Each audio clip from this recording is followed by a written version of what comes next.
News right now related to Atlanta. Adam Schefter, what do we know?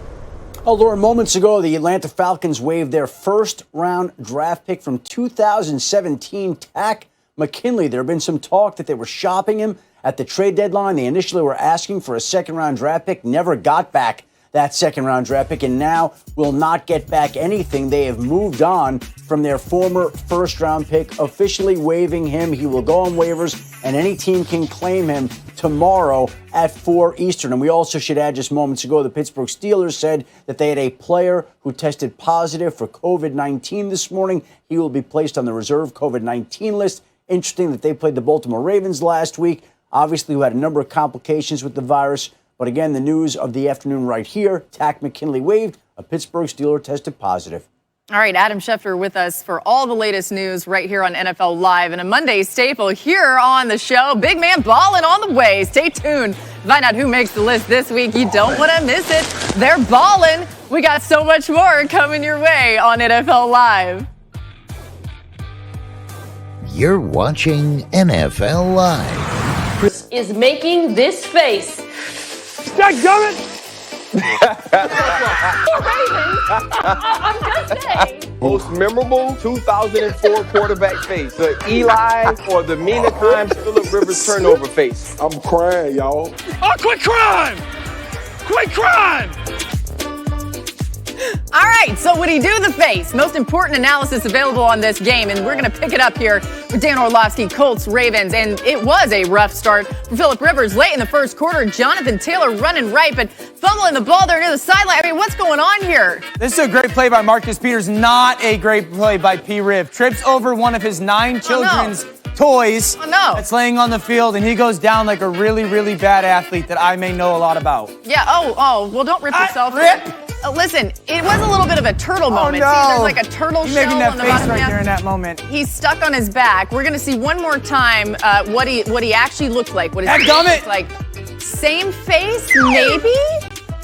Mina, what do you think? This is bullying. This is bullying. I'm not doing the face again. Mina, that was kind of a pre-qualification for this whole segment, is that you do the face. But anyway, the good thing is I'm trying to get through this show. The good thing is the face is preserved everywhere on the internet, so it doesn't really matter whether you do the face or not. Anyway, let's show you what happened in the second half and how this thing ended. We'll see if Mina wants to work on her face during this time. For the rest of the game, Phillip Rivers, you might want to look away. Third quarter, Colts up 10-7, and Rivers deep ball down the right sideline, but Marcus Peters all over it there. This is a great incompletion of Marcus Peters that they somehow call an interception. When Harbaugh throws this flag, I'm like, this is a terrible challenge because it doesn't look like a catch. It doesn't look like he's got clear possession, and it doesn't look like there was ever a football move, but they call it a pick. So the Ravens had the ball, 3rd and goal, and Gus Edwards 1-yard run. The Ravens go up 14-10. Let's pick it up in the fourth quarter. Ravens looking to put the game away here. Lamar Jackson getting it done by himself with his legs. It's a great play call, but Mark Andrews makes this play. Look at him step down. That gets that safety to drop down with him, and then he just finishes it. Look, just that one step inside frees up that defensive end, and then you talk about finishing a block in the middle of the end zone, and no one is going to catch Lamar on the perimeter. Ravens win 24-10, and a team that we've been talking about throughout the season might need to get some things figured out offensively. Mina, Lamar did something he's never done in his NFL career on Sunday. What was that? They were down at the half, and he led them to a victory. And he truly led them because he looked like a different quarterback in the second half of this football team, Laura. 10 for 10, not just dinking and dunking either, as you can see right here. To Andrews, look, the Ravens made some really smart offensive adjustments at halftime. Less empty, more play action. They went up tempo. But Lamar also executed well. As a passer, he made some really timely runs outside as well, of course, including the touchdown, which we highlighted. But he was extremely accurate over the middle of the field, and the Ravens put him in his position to succeed. And the reason I want to highlight this is because the narrative around him, Lamar Jackson can't win big games, even though he beat New England and Seattle last year. He can't come down from when he's down at the half. If he had lost this game, he would be getting killed No doubt. today. So I want to do the reverse and give him his flowers for what he did, which was came back from down and executed. No doubt, Mina. Listen, football is a really simple game. It's just played and coached by complicated people.